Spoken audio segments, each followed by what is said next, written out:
Kanfukamire n'okufukamira.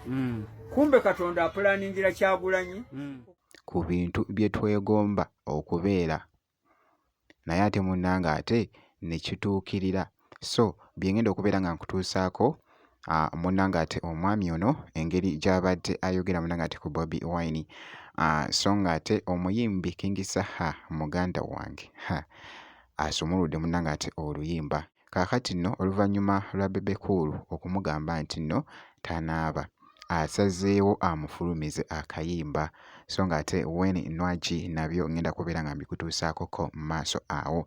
Akatambi k'entanse nako ke k'omukadde ono. Tujjukira bulungi nti nno ebiseera ebyayita Bobi Wine yali ayitibwa Ghetto President. Kwegamba ekintu kino omulandira ogwo yaguggya wansi era munnange ku ekyo kye yali yeegomba okubeera ate mwattu nga kyagala oba nga kijjirira okutuukirira. So njagala owuliriza obungi munnange ate omwami ono sentamu omwana wange Kyagulanyi. Kaakati njagala mbabuuza ekibuuzo. Omwana oyo okumuyita president kyatandika ddi? Kyagulanyi okumuyita president kyatandika ddi era kyatandikira wa? Tetumanyi muzeeyi. Kaakati nno mutabani wange oyo Kyagulanyi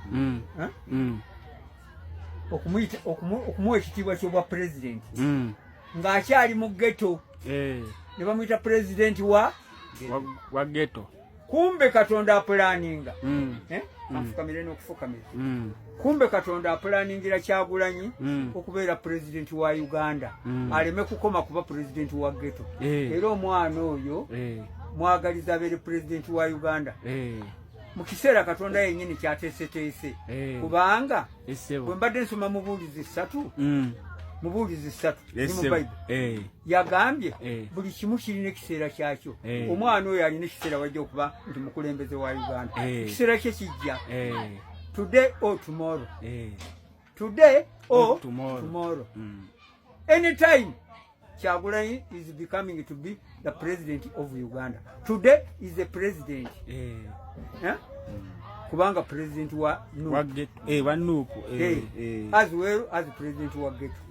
Olaba ebitiibwa bigenda olaba omwana wagenda alinnya ebitiibwa. President wa ghetto, from president wa ghetto, president wa Nuupu. Kati abuzaayo eddaala eri limu. Madaala 2 olwedde amaze okugawalampa. Abuzaayo limu. Kuba president wa Uganda. Ekyo kikulu nnyo. Ekyo kikulu nnyo. Era byonna Katonda nga bw'endaba nsi. Era omwana oyo musabira mu linnya lya Kristo Yesu omwana wa Katonda omulamu. Amiina. engeri gy'abadde agambamu. Akatambi kano kabadde kakutte munnanga ate vibe ku mukutu ogwa TikTok bw'atyo bw'abadde agamba. Ekibadde mu comment section ndabye Bobi Wine jju wali wona kibadde nga kitambulira ddala munnanga ate eside eyo.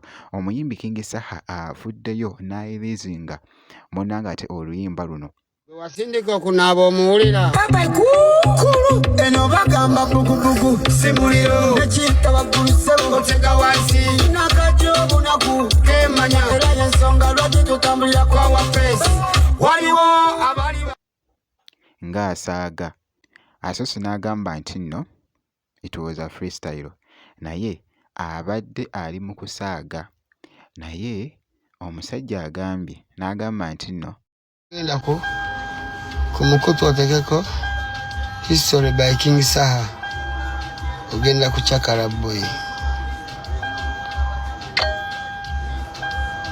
atamanyi history eyisanga we yayagala. Kinajjukirwa nti Bebe Cool we yali munnanga ate ku interview n'ayogera ku King Saha nti nno obutanaaba simanyi munnanga ate yonna gye binaggweera omuyimbi King Saha bannange muganda wange simanyi gye binaggweera naye bw'atyo munnanga ate ava kuyirizinga oluyimba luno wasindika okunaaba omuwulira papa kukulu eno bagamba bugubugu simuliro nekiyita bagguluse otega wansi nakajobunaku kemanya era yensonga lwaki tutambulira kwa wafesi waliwo abali era nga ndaba luli mu kutambula munnanga ate okwetooloola baluyita munnanga ate history esayidi eyo era genda kati munnange ate oluceekingeko oba oliawo ojja kubeera nga oluwuliriza ate bulungi nnyo mu bujjuvu. So nga nkwongeddeyoko Winnie Nwagi munnange ate abaddekoko ku lugendo lwe.